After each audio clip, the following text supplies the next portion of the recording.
Hello everyone, this is R.S. Miller at the endtimenews.org and today is March 1st, 2014. This is your Fast Track Report. Russia attacks Ukraine army post.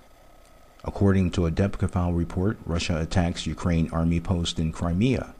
As Moscow's master plan for Ukraine continued to unfold, Russian forces Saturday, March 1st, staged their first attack on a Ukraine military installation in Crimea, while completing their takeover of the region and its severance from Ukraine. Interfax reported from a Ukrainian source that 20 soldiers had entered an anti-aircraft missile command post in western Crimea, and that negotiations rather than a clash were underway. Another report states that an additional 2,000 Russian troops were being airlifted into the Crimean area. These troops are reportedly part of the Russian Rapid Intervention Force. It is also being reported that 150,000 Russian troops are on alert, ready to jump into action should the order be given. Yesterday, on February 28th, President Obama warned Russia that there would be costs for any military intervention. He said, "Over the last several days, the United States has been responding to events as they unfold in Ukraine. Throughout this crisis, we have been very clear about one fundamental principle. The Ukrainian people deserve the opportunity to determine their own future. Together with our European allies, we have urged an end to the violence and encouraged Ukrainians to pursue a course in which they stabilize their country, forge a broad-based government, and move to elections this spring. I also spoke several days ago with President Putin, and my administration has been in daily communication with Russian officials, and we've made clear that they can be part of an international community's effort to support the stability and success of a united Ukraine going forward, which is not only in the interest of the people of Ukraine and the international community, but also in Russia's interest.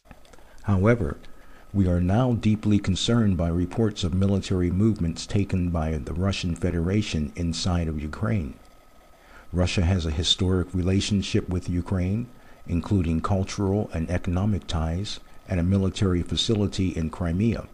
But any violations of Ukraine's sovereignty and territorial integrity would be deeply destabilizing, which is not in the interest of Ukraine, Russia, or Europe. It would represent a profound interference in matters that must be determined by the Ukrainian people. It would be a clear violation of Russia's commitment to respect the independence and sovereignty and borders of Ukraine and of international laws. And just days after the world came to Russia for the Olympic Games, it would invite the condemnation of nations from around the world, and indeed the United States will stand with the international community in affirming that there will be a cost for any military intervention in Ukraine. With each passing day, we find ourselves inching ever closer to an all-out thermonuclear war with Russia. Back in the summer of 2012, we were standing at the precipice of nuclear war over the Syrian conflict and Iran's pursuit of nuclear weapons, neither of which has been resolved and are both still at crisis levels and could ignite at any moment. Add to the mix the escalating Ukrainian crisis, with Russia on one side and the US and NATO on the other, and it becomes the perfect recipe for war. It's not too difficult to imagine how the war of Ezekiel 38 and 39, the Gog-Magog war, could begin from the current situation in the Ukraine. If in fact a shooting war starts between NATO allies and Russia, then it is very likely to spread far beyond the confines of the immediate geographical area. In a time of war, the Russians could well decide to take advantage of the opportunity and secure their interest in the Middle East, that is, Iran and Syria. However, they are also well aware that any military movement by Russia in the Middle East would not only face opposition from the US and its allies, but would also face a nuclear-armed Israel. With that in mind, the Russian leadership knows that in order to secure the Middle East, they would have to control or conquer Israel. In Ezekiel 38, starting in verse 3, it says, "And say, Thus says the Lord God, Behold, I am against you, O Gog, the prince of Rosh, Meshech, and Tubal. I will turn you around, put hooks into your jaws, and lead you out, with all of your army, horses, and horsemen, all splendidly clothed, a great company with bucklers and shields, all of them handling swords. Persia, which is Iran, Ethiopia, and Libya are with them, all of them with shield and helmet. Gomer and all its troops, the house of Togarmah from the far north, and all its troops. Many peoples are with you. Prepare yourself and be ready, you and all your companies that are gathered about you, and be a guard for them. After many days you will be visited. In the latter years you will come into the land of those brought back from the sword, and gathered from many people on the mountains of Israel, which had long been desolate."